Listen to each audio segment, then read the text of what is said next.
Some people hear about near-death experiences, and tragically, a few people will actually do something risky with their lives, up to even considering suicide. And I think I want to emphasize that people that have had near-death experiences as a result of suicide attempts learn almost uniformly during their near-death experience that suicide attempt was a huge mistake.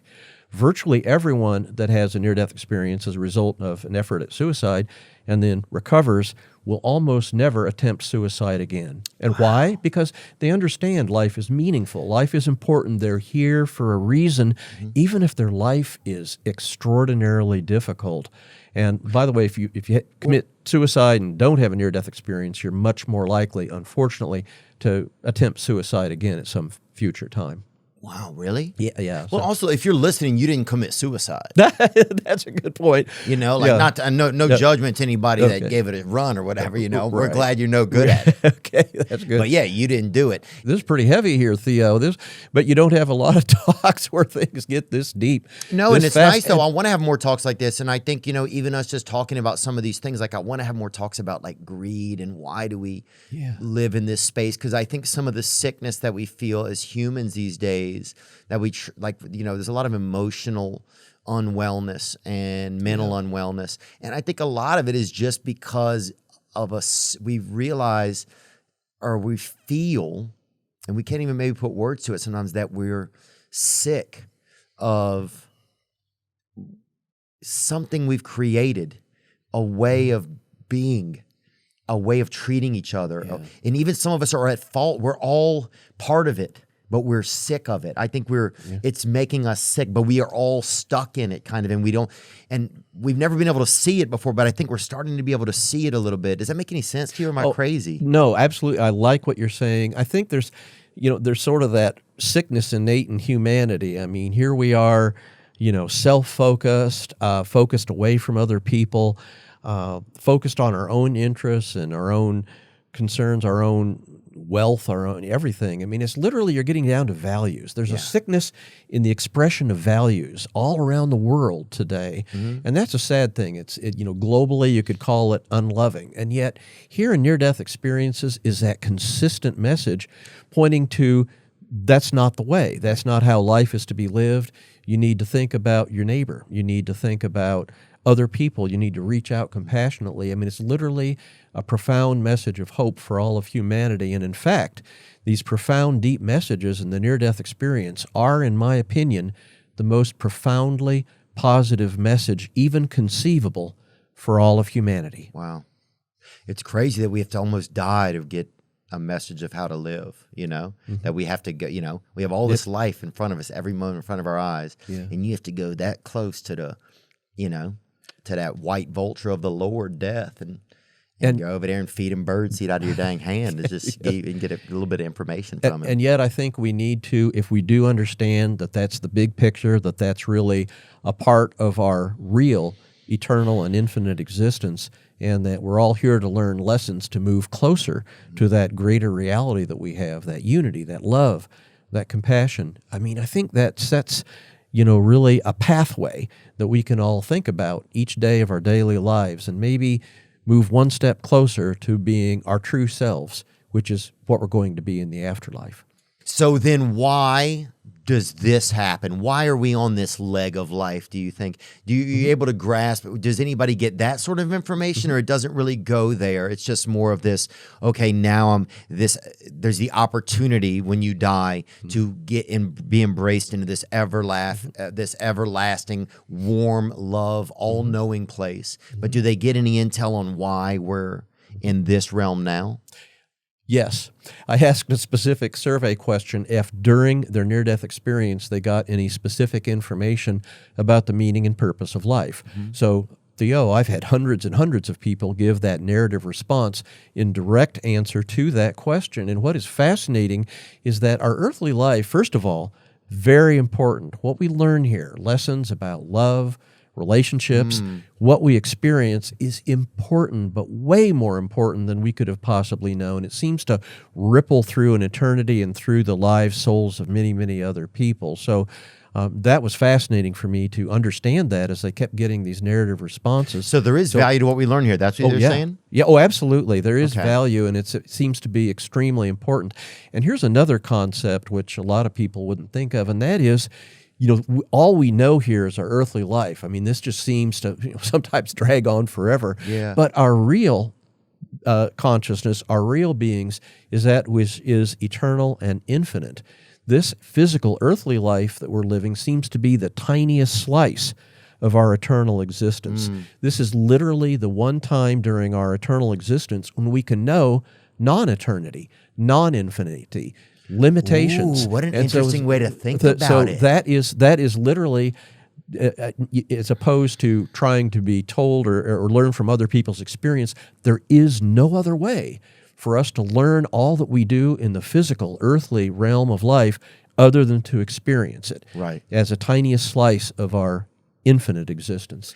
Wow, because you think like, man, I want to get back there where everything's interesting, but maybe when you're there, you're like, dude, we got to go back to Earth where everything's all kind of piecemeal and weird, and you got to figure it out, and you hit puberty or whatever, and shit's strange, Absolutely. I mean, it's only during a physical earthly life. I mean, in the afterlife, you're not going to have that anger. You're not going to have that want. You're not going to have. You don't even remember suffering. any of that. Oh yeah, absolutely. It doesn't matter if you saw somebody that you hated. There's not even all of that friction or whatever doesn't exist, I don't think, in the afterlife. Well, you've got that. Yeah, but Theo, you've got that overwhelming sense of love and compassion and connection. I mean, But do you think you would forgive somebody, or you don't even have to forgive them? It's just known. I think there's one thing that's overriding in the afterlife is free will. You have the free will choice to forgive someone or not to forgive. But shoot, that's what they say in the afterlife. Well, that's what we see from many near-death experiencers describing is free. So you can still hold a grudge over there.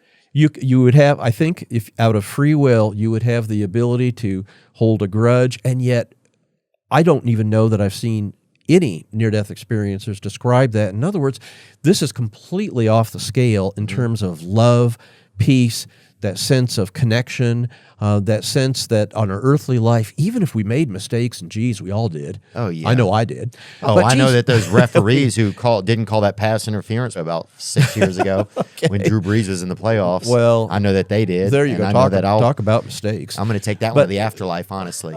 You might have a different perspective when you're in the afterlife. You know what? I thought about that. I can let a lot of stuff go, man. But those guys, they should not have done. They should have figured that out. Well, anyway, maybe I will. You're right. I'm sorry. But you have the choice. You'll probably have the choice to do that, and yet you'll understand that in a realm where literally the guiding force is love, that might not be loving, and so that might not be who you are at that point in time.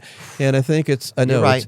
It's tough to put yourself in the mindset of that infinite, eternal, beyond earthly love and unity that you have there. But that's what I hear times thousands. No, I think that part relates to feelings that I've had under some psychedelics or under ayahuasca. Is just this this.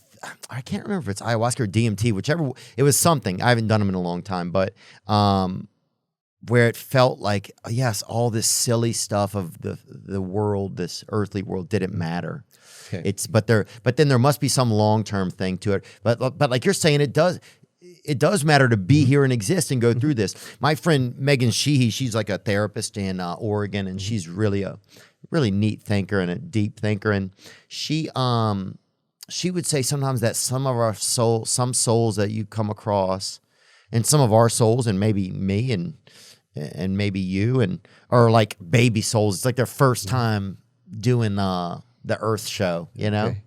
Yeah, and so some souls you meet, and they're just like, oh, some of them been here a long time, maybe, and they're they're smoking or whatever, and they're they're complaining outside of the library. But some of them it's their first time, and they're like having a blast, or just I don't know. I thought that was kind of a interesting school of thought that she shared with me one time. Yeah, it's a concept of old souls. I've heard of that before. Right, you've heard of that before. I just never heard of young, so I'd never really thought of the other side of it. That it's some soul. It's just like they're fresh out of the the bassinet, and they're just Well, if you have old souls, you have young souls. Yeah, I didn't put it together. A little binary, but again, I think it's all. In the afterlife, I don't know if there's really a judgment or that it's so critical. I think we're all here to learn.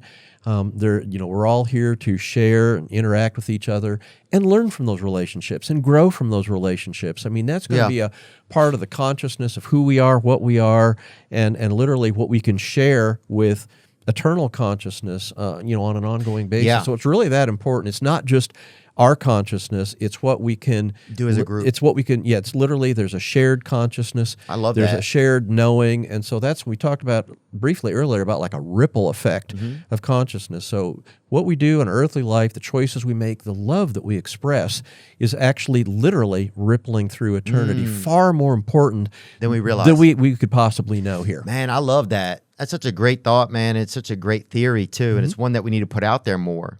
And I feel like we're getting more. I feel like that is gonna become. I think we're starting to realize that these ways of like immense greed and like putting each other like massive amounts of people at pain for profit and just it just there's no, what is the long-term value of it? Well, I don't exactly. see anybody that think, what is the long-term value of oppressing a people or of, it's like we have to be evolving out of that. And it's like, I think a lot of us are starting to see that, like it does, because the only way, we all have to be here.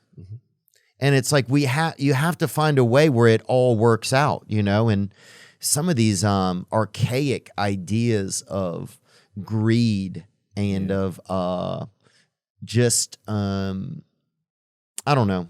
Well, I think about that stuff a lot. I like that because after all, the old adage, you can't take it with you. I mean, if you spend your life being greedy and hoarding and material possessions, none of that is going to exist in a physical afterlife. But what is going to be a part of you, your soul, is going to be those loving outreaches you had. It's going to be those times that you really showed compassion.